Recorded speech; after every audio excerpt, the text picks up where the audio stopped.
whatever that is, you're going to learn a language. For me, I'm an organic chemist.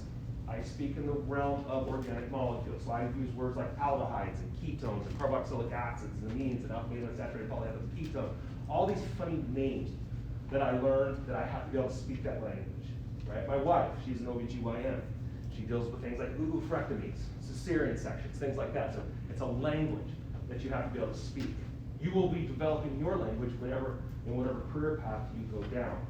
For this class, we need to be able to speak the language of general chemistry. We need to be able to speak the language of chemistry.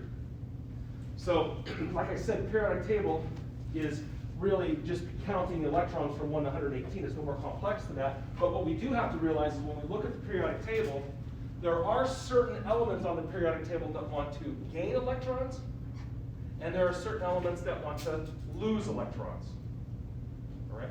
So what we're going to do today is we're going to develop a framework by which we're going to be able to name pretty much all the atoms on the periodic table. Now, I'm not going to have you memorize the periodic table, and the question has come up during exams.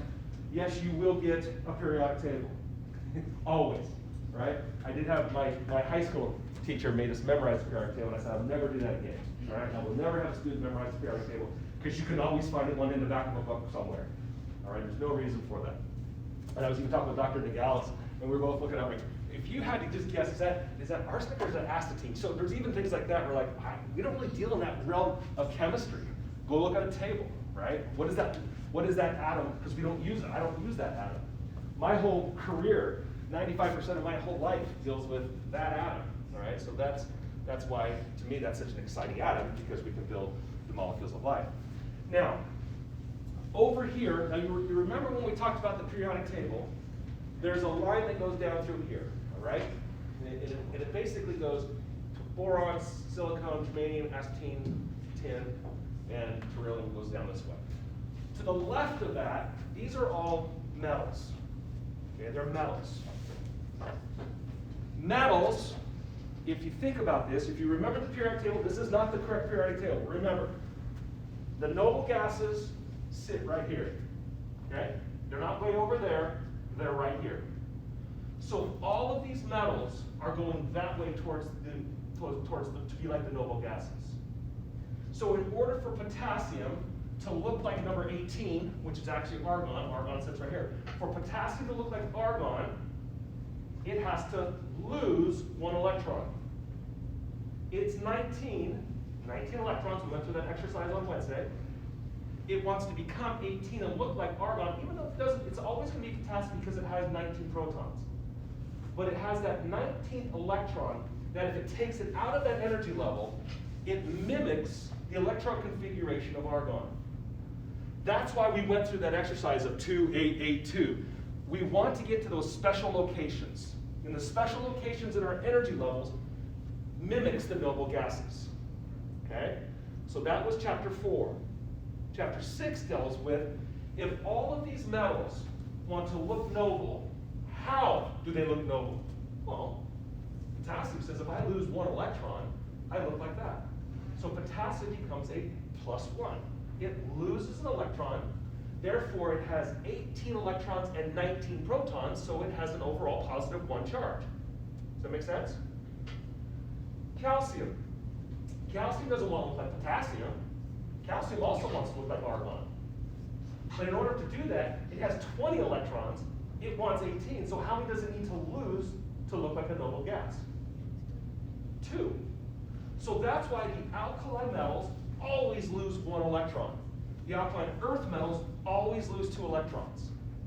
So that's really a simple memorization. You don't really have to memorize that. If I'm potassium, I'm +1. If I'm sodium, I'm +1. If I'm lithium, I'm +1. If I'm rubidium, I'm +1. If I'm strontium, I'm +2. See how this works? When we get to the transition metals, the D block elements, it's a little bit different. Now, we'll have to talk about that. But for the alkali metals and the alkali earth metals, always 1 or 2. Transition metals, here, chromium can be +2 or 3, manganese +2 or 3, iron +2 or 3, cobalt +2 or 3, nickel +2 or 3. Copper +1 or +2, zinc is always +2. Okay, so you just have to kind of work with that. I'll show you how to use Roman numerals on how you can tell me exactly which one you're talking about. Okay? So that's what we're going to build on today, nomenclature. Now, when I take a metal and I add it to a non-metal, I get a real special compound called a formula. All right? So, you have probably heard of several formula, one of which would be something like this: sodium chloride. Okay? Very common household table salt. All right? Why does sodium chloride have this particular formula? Why is sodium chloride different than magnesium chloride? Magnesium chloride looks like this. And how did I know that? And that's what we're going to build on. Okay? Metals always lose electrons to become cations, positive. Okay? So sodium as a metal, remember, has a 0 up there if you want. That means it's in its ground state, has all its electrons. Sodium has all 11 electrons. But if sodium's going to mimic neon, it needs to get rid of 1 electron. Therefore, it will have 11 protons, 10 electrons, it'll have a +1. So what sodium metal wants to do, it wants to lose an electron to become a cation. Okay? So this is a metal. This is a cation. Okay? Metals become cations. Cations are positive. Think of it as happy cats. Cats are happy. They're positive. Okay? They really are emotional, but you can just think of it that way. All right? They're kind of like Darth Vader, right? Metals become cations. Okay? So everything on the left of the metalloids, everything on the left of boron, silicon, that row right there, everything looks like a positive charge. All right? Aluminum. Check out aluminum. Aluminum is also a metal. Aluminum sits next to magnesium. It doesn't sit way over here. 13 should be next to 12. So aluminum doesn't want to look like magnesium, doesn't want to look like sodium. It wants to look like neon. So aluminum says 1, 2, 3, so it becomes a 3+. All right? And that's it. That's all we're doing with taking an electron off of a metal and moving it somewhere. The question is, where does the electron go? Who wants electrons? Non-metals. Why do non-metals want electrons?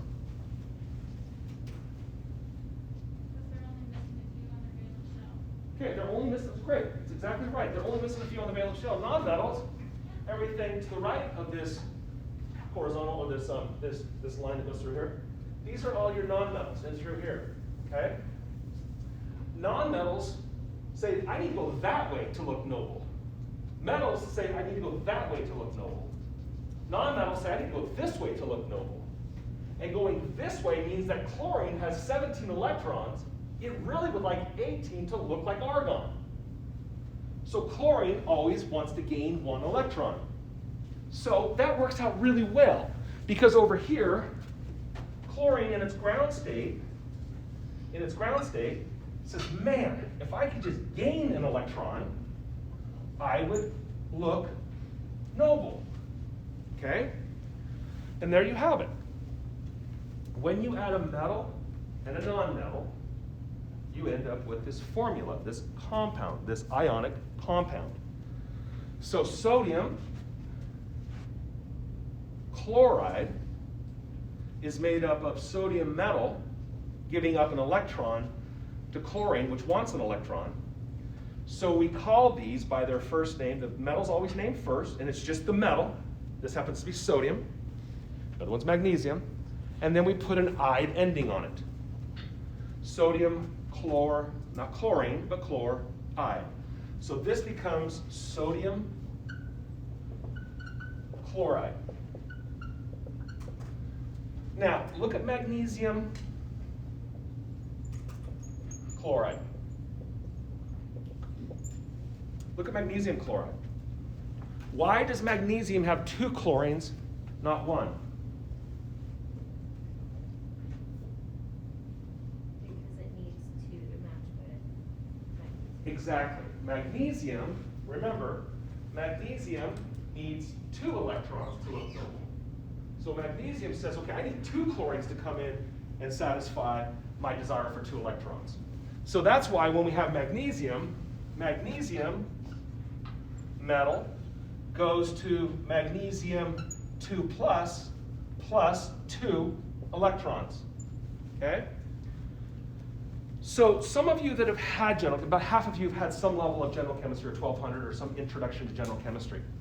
One of the things that I like to teach is it's actually not as complex if you just realize you just need to cross the charges, okay? So what I mean by that is when you look at something like, let's do an oxide. How many electrons does oxygen want in order to look noble? How many? 2. So oxide is always going to be 2 minus. So let's say I have something like potassium oxide. Potassium always is +1. Oxygen is always going to be 2 minus. Okay? So there's this kind of rule that if I just cross these over, if I put a 1 down here and a 2 down here, I end up with the formula. All right, and that's helpful. I use that all the time. So that tells me then that it's going to be K2O. That's potassium oxide. All right? We're tracking. Good? Feels like Friday in here. No, this is super exciting stuff, but it is kind of cool. And we're going to learn to speak that language, all right? So how many electrons do you think nitrogen either wants to gain or lose? Who wants to take a stab at it? Why gain 3? Because it wants to have what they would show. Okay, and it wants to gain why rather than lose? Gain. Okay, I'm going to keep probing why. There's a more specific answer. I like that. Why does it want to gain, not lose? What is it? It's a non-metal. Because it's a non-metal, it wants to gain electrons, therefore it will always be a negative. I shouldn't say always. Nitrogen is weird. But nitrogen wants to gain 1, 2, 3 to look like neon. Okay, so let's see if we can do this one. Let's see if you, as a class, can put together this formula. Let's see how well we do, and then we'll work it together. Put together, I want the formula for let's do calcium.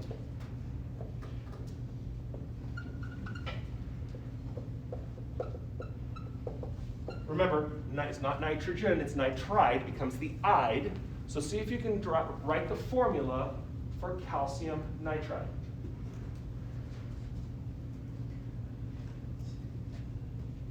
See how well we do.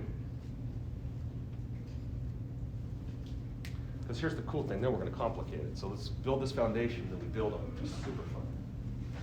I've got to go to the next level.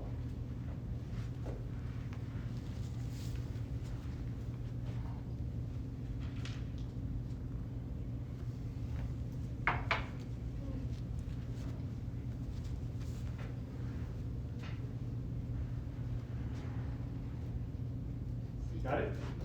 Anybody? Anybody want to take a stab at it? Want to be brave? Boom. CA3N2. So here's what we do. We have to ask ourselves the question, where is calcium on the periodic table? And what kind of a cation does it want to become? Where's calcium? 2.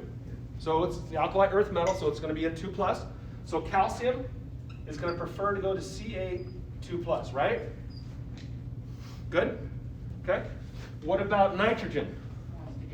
It wants to gain 3 again because it's a non-metal and it needs to gain electrons to mimic nobility. So the nitride is going to be N3 minus. Are we tracking so far on that? Okay, now what am I going to do? Cross them. You got it. So 2 is going to go down there, 3 is going to go down there. So when I bring the formula together, it's going to be Ca3 and 2, and that is calcium nitride. Isn't that cool? Okay, so here's what we're doing. If I have 2 positives and 3 negatives, 3 times 2 is 6, 3 times 2 is 6. So that's a neutral. It neutralizes the electron charges. That's what we're doing. We have to have a neutral formula. Okay? We good? Want to do one more? Okay. Let's do aluminum oxide.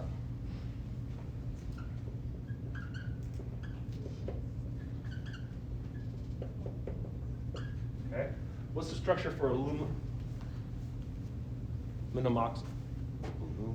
No. I think I have an extra I in there. What's the formula for aluminum oxide?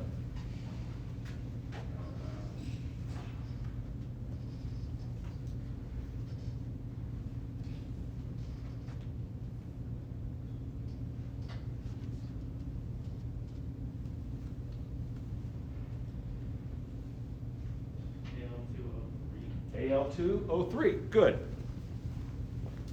Aluminum sits on the periodic table, 3 away from nobility, so it's a metal that's going to lose 3 electrons. So aluminum prefers to be Al3+, right? Oxide is always going to be 2-. Okay, there you go. So once you know where they sit on the periodic table relative to the noble gases, you should be able to know what type of cation and what type of anion they become. It's all about their position next to the noble gases. Once I know what kind of a cation, what kind of an anion I form, then I simply cross over.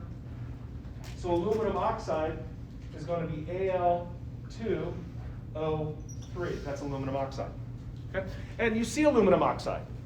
If you have a fishing boat, that outside tarnish on it is aluminum oxide. It's like a white powdery stuff, and you can actually rub it off with your hands.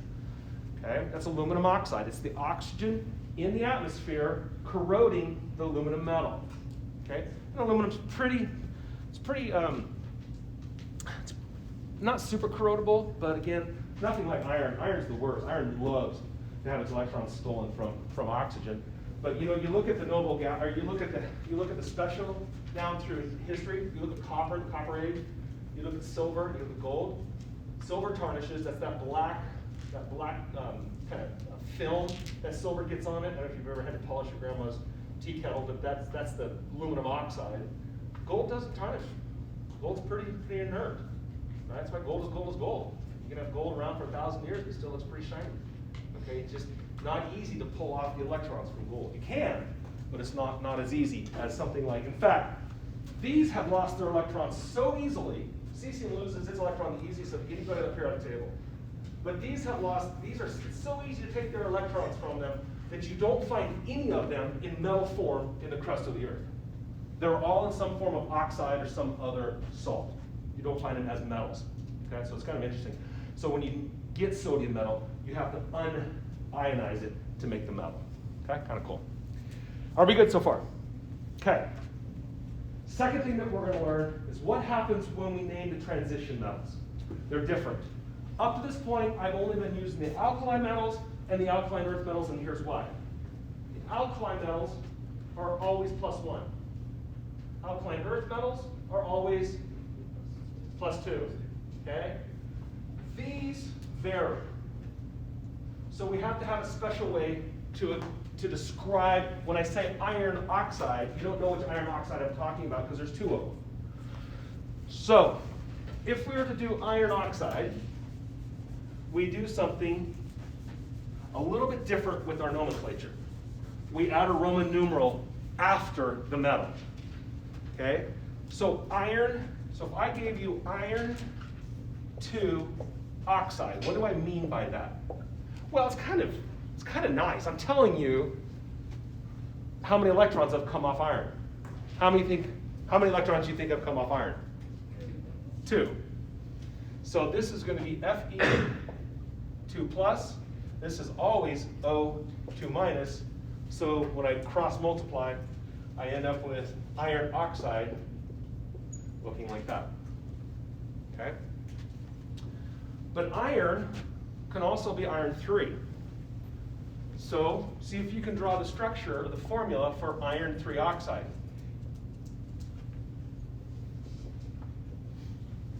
See if you can draw the formula for iron 3 oxide.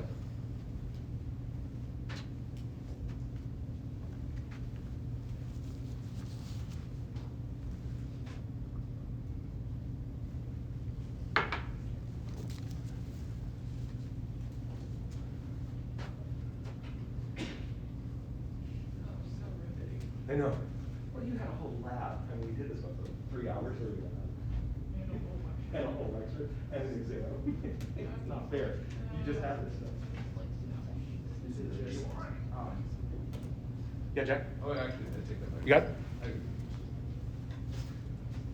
So the easy one is the Fe3+, okay? Because I've told you it's Fe3+, that's what the Roman numeral stands for, right? Right? Yep. What is oxide always? 2 2-, okay? So again, here's our cross multiply. And so iron 3 oxide is different. Iron 3 oxide is Fe2O3. You see how those are different? They're both iron oxide, but one's iron 2 oxide and one's iron 3 oxide. They have different formula. Okay? Has anybody seen the movie Aaron Brockovich? Has anybody seen that movie? Just like one person in this whole class? Oh, that's a great movie. It's what's her name? Julia Roberts. She is a legal assistant to an attorney that was on this massive cancer case down in Southern California where one of these big companies had chromium leaching into the town's water, and all the kids were getting these horrible forms of cancer, the entire community. She's the one that figured it out. The company was actually leaching chromium-6, which is super toxic.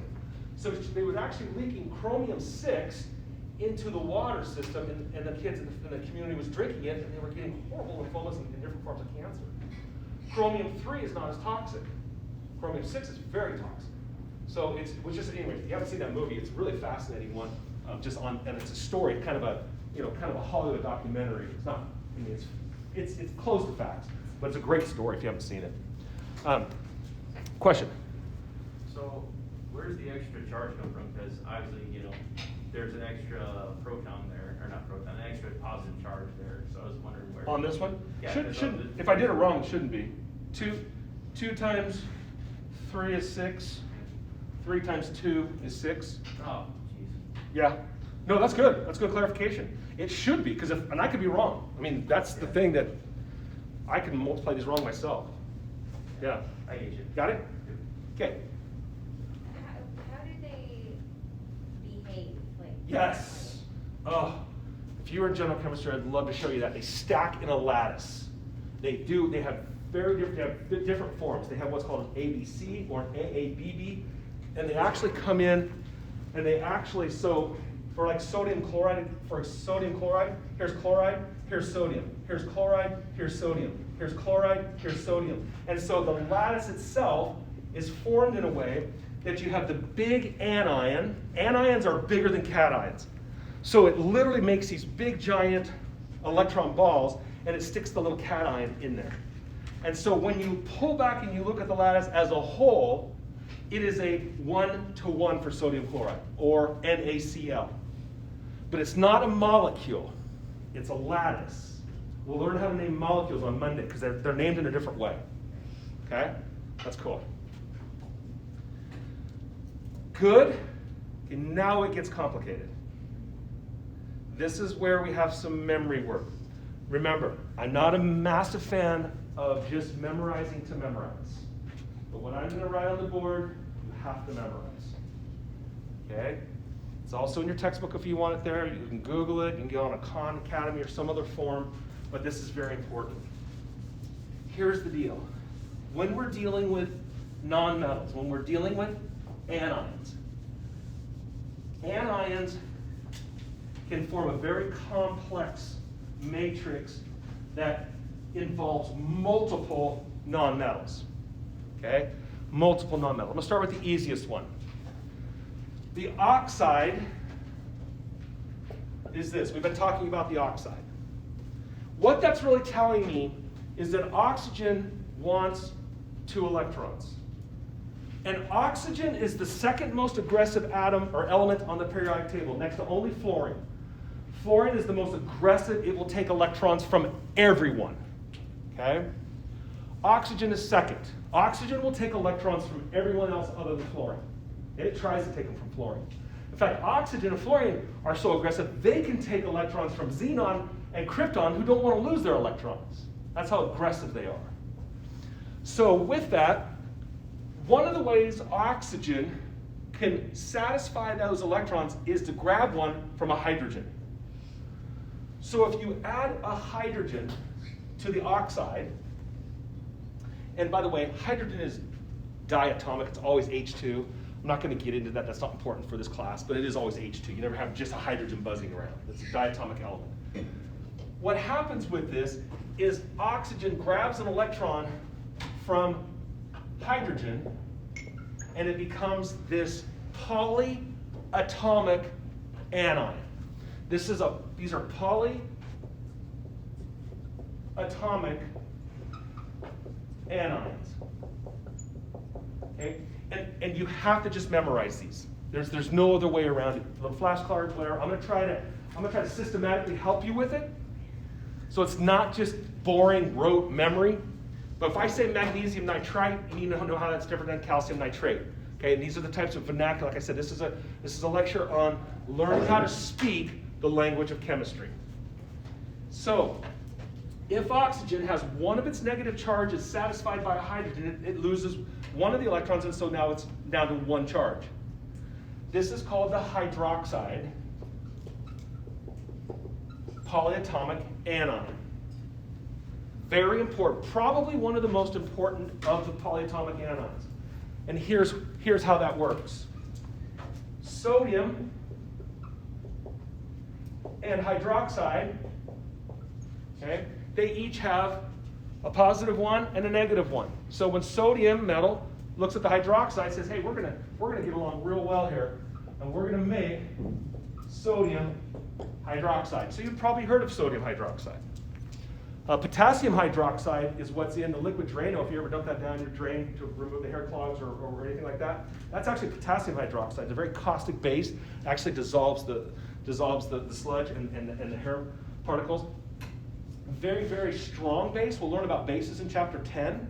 Okay, so this becomes sodium hydroxide. Okay, sodium hydroxide. Sodium metal with a polyatomic anion, sodium hydroxide. All right? So here's what's going on.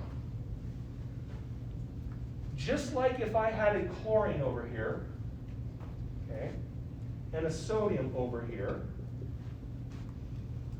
this is an entity that's not broken up. It stays OH. Okay? You don't break that thing up. And so, because of that, if I'm going to do magnesium hydroxide, what's the charge on magnesium? +2. What's the charge on hydroxide? -1.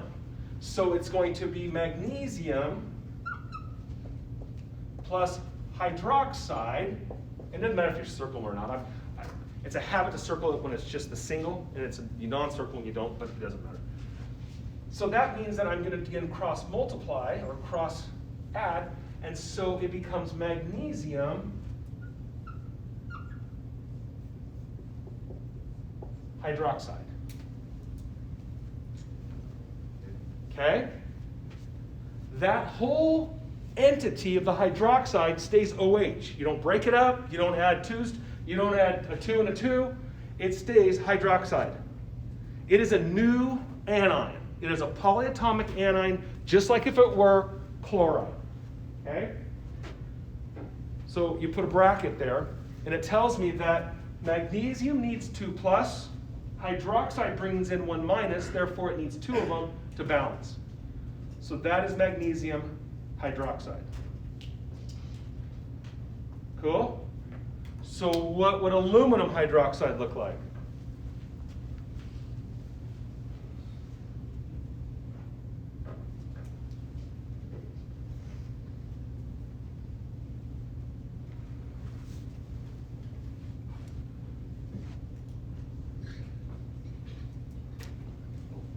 Anybody? Yeah. So the AlOH3? Yeah, Al bracket, Yep. OH3. Yep. Aluminum's 3 plus. Hydroxide is 1 minus. Therefore, the 3 has to go down here, which puts that in brackets. The 1 comes down here. So aluminum hydroxide is going to be AlOH3. Cool, right? Yeah. Okay, so that's hydroxide. Let's look at the other polyatomic anions. Now, here's the way I'm going to help you with this. It's kind of cool.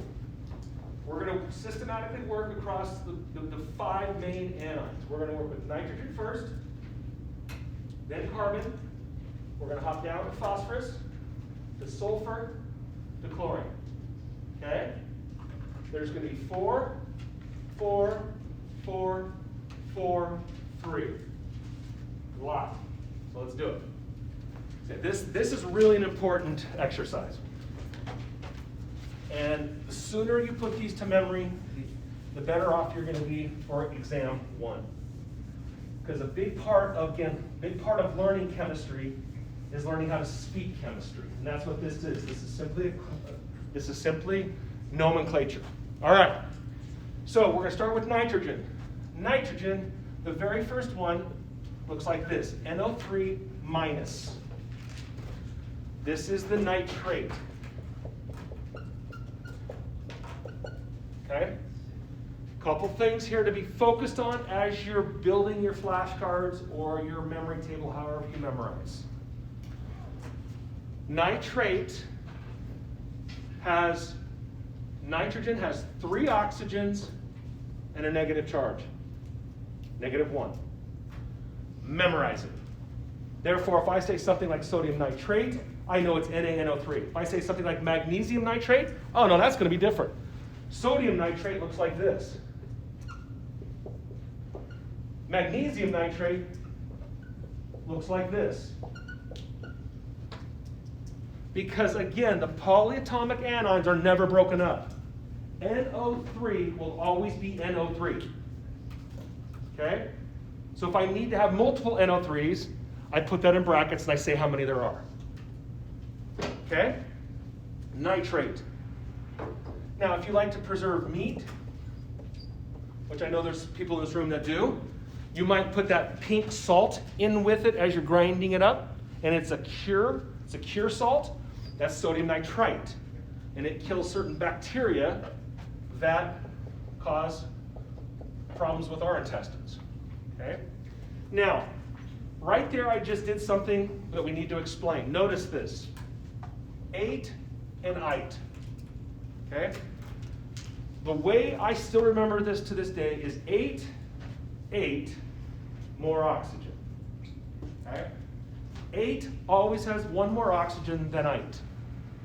8 is NO3 minus, ite is NO2 minus. 8, more oxygen. Okay? 8's always going to have 1 more oxygen than the ite. So if I were to draw it, but notice it stays the same with its charge. It's still a -1 polyatomic anion. We good? Okay. Next is our special, this is the only polyatomic cation. This is the only one that we're going to learn. There's several of them, but again, this isn't general chemistry. This is a survey. So this is the ammonium cation. Okay. So the ammonium cation is a special one. So you can have ammonium nitrate, right? NaH4, NO3 minus. So that's it for nitrogen. Nitrate, nitrite, ammonium. The special thing about ammonium is it's the only polyatomic cation. It's not an anion. All right? Off to carbon we go. Carbon is a really important one. So this is for nitrogen. So carbon, the very first one with carbon, again, watch where carbon sits. Carbon sits next to nitrogen. It sits on the same row. So it's going to have the same level of oxidation, but it's moved over 1. So what happens with the carbonate is it becomes CO3, just like the nitrate, but I have one more charge. And that's because it's one further away from nobility. Okay? So this is carbonate. Carbonate. Our next one is the satisfying of one of the charges on carbon. If I satisfy one charge on carbon with a hydrogen, just like we did the hydroxide, it forms a hydrogen carbonate, or you might know it as bicarbonate. Have you ever heard of sodium bicarbonate? Have you ever used baking soda, the little orange box in your kitchen? That's sodium bicarbonate. So if I put a sodium with that, that's what that white powder is. Really nice base to have around. It's now in toothpaste, it's now in shampoo, it's now in soap. It's a really nice mild base that is used all through industry. This is the bicarbonate.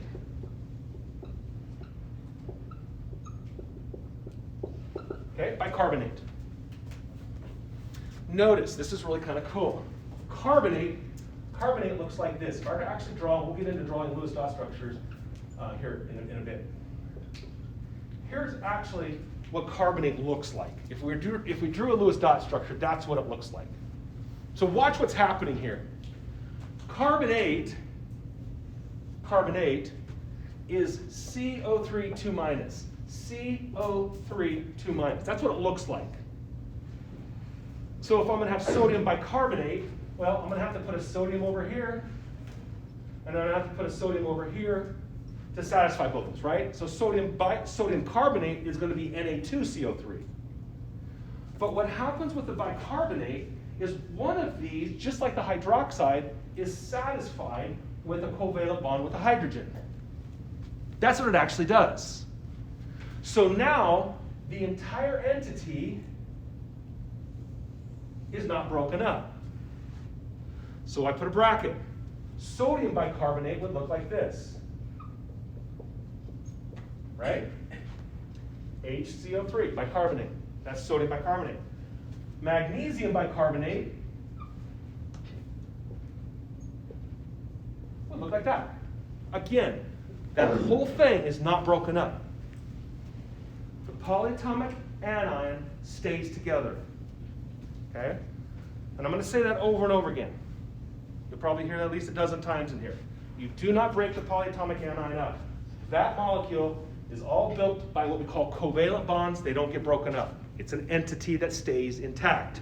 So we put a bracket around it. Okay? Good? Okay, the next one is kind of a goofy one, very important one, but it's called the acetate.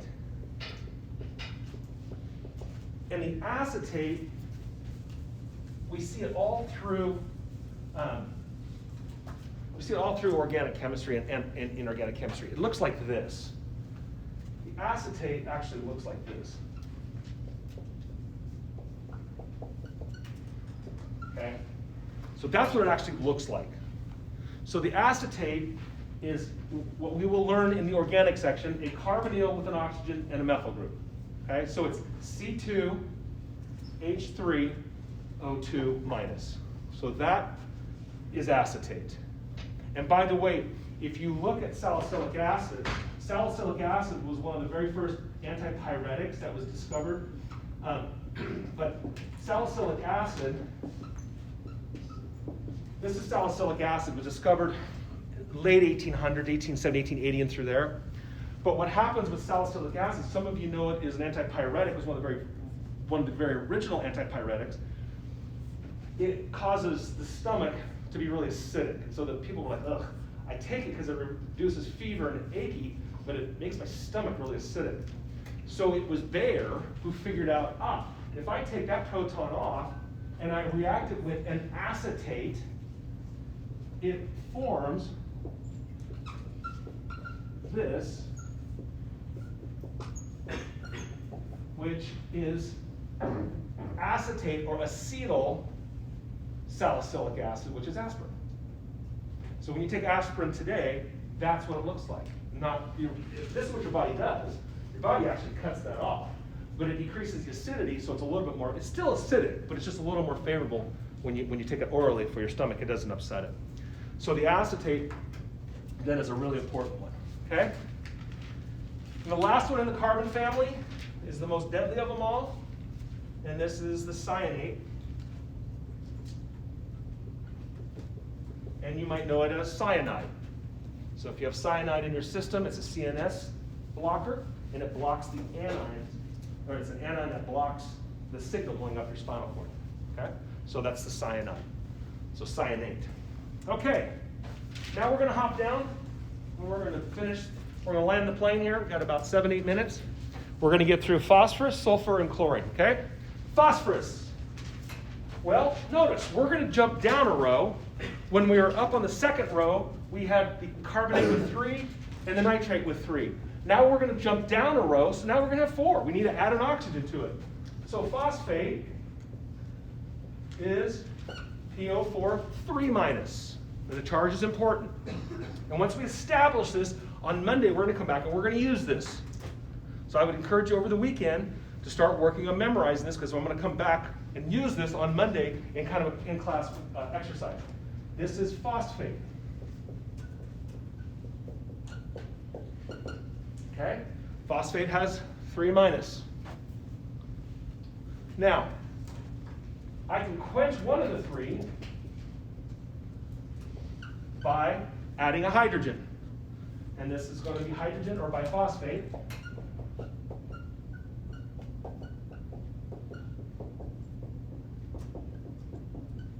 Okay?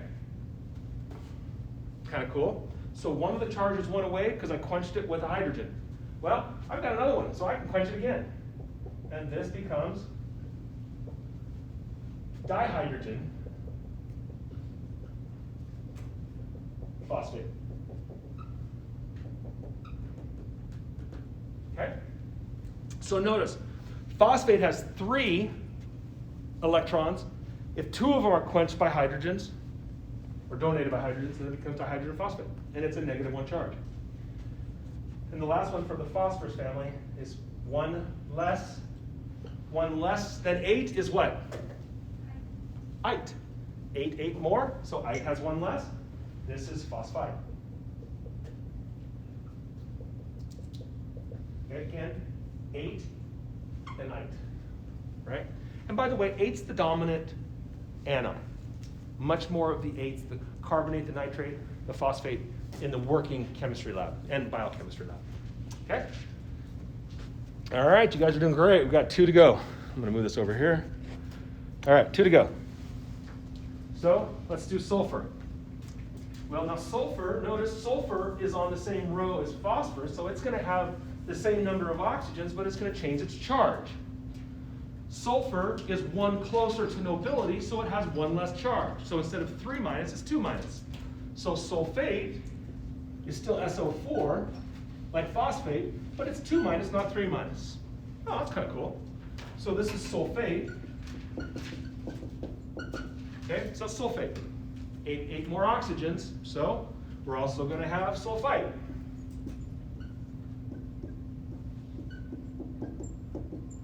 Okay?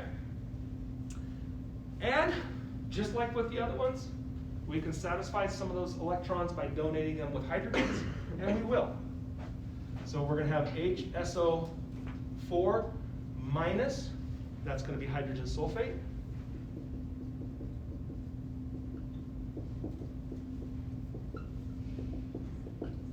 And what do you think HSO3- is going to be? Hydrogen sulfite, excellent.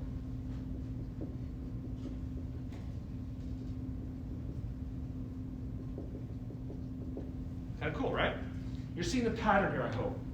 I'm trying to take you through how the electrons, so it can be just an exercise in raw memorization, but there really is a systematic way that this nomenclature was developed. Instead of it just being a hodgepodge, it is actually kind of a neat way. So here's the 8 and the ite again. Our last one for the day, for the weekend, is the chlorine family. Now, I'm going to start in the middle with chlorine. Chlorine is a little bit odd, okay? Chlorine also has 4. This is chlorate.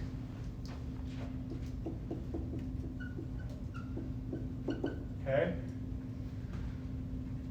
Chlorite is gonna be one less. Right? Eight more oxygen, 8 has one more oxygen than nitrogen. All right?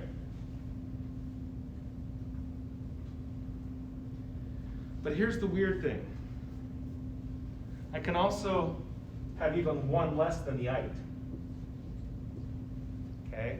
So we use a Latin word there, hypo.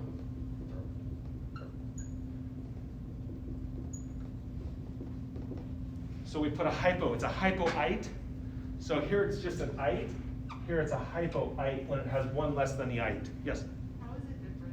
Or the exact same? Thank you. That's how it's different. It has one, I know, great, it has one oxygen, not two, okay? And the last one occurs here. What happens when chlorine can have even one more than the 8? And this is per, one more, per chlor 8, okay?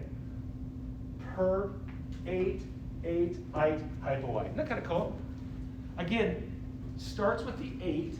In all examples up here today on the polyatomic anions, the 8s are all the dominant polyatomic anions.